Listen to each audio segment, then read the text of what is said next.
Every book or story ever written has its own origin story. This book's origin story is, like all others, unique. Each origin story is like a snowflake or a fingerprint, different in the details but similar in the overall respect. Chad Fury and the Dragon Song came about as a distraction. My father was in the hospital, and his chances of survival were not good.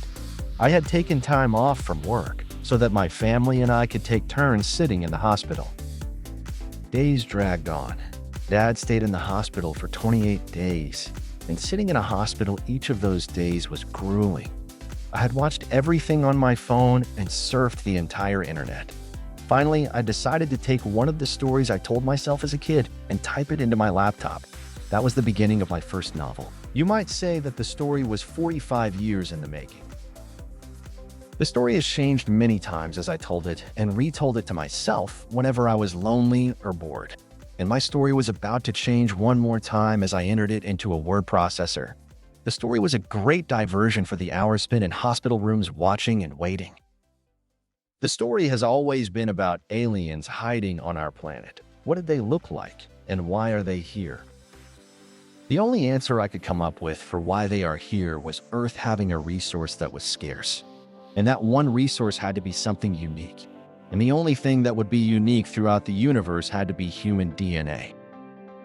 As for what they looked like, they had to look human. My main reason for that was so that they would blend in and be much more difficult to identify. Enter Chad Fury, the protagonist of this story. Chad has his life figured out. He's a senior in college, a pre-med student. Chad has a girlfriend who he intends to turn into a fiancé. But this wouldn't be much of a story if something didn't go wrong. Very badly wrong. Chad decided he would mark this new phase of his life with a tattoo. That turned out to be a horrible mistake. It's a mistake that introduces him to a mysterious green-eyed girl who ruins his relationship with his soon-to-be fiancé and subjects him to a series of events that land him in jail, accused of murder. And yes, I did say this story is about aliens. How are the aliens involved? The answer to that, please listen as I publish each chapter. I appreciate your time as you listen, and I hope you find the story engaging and a little amusing.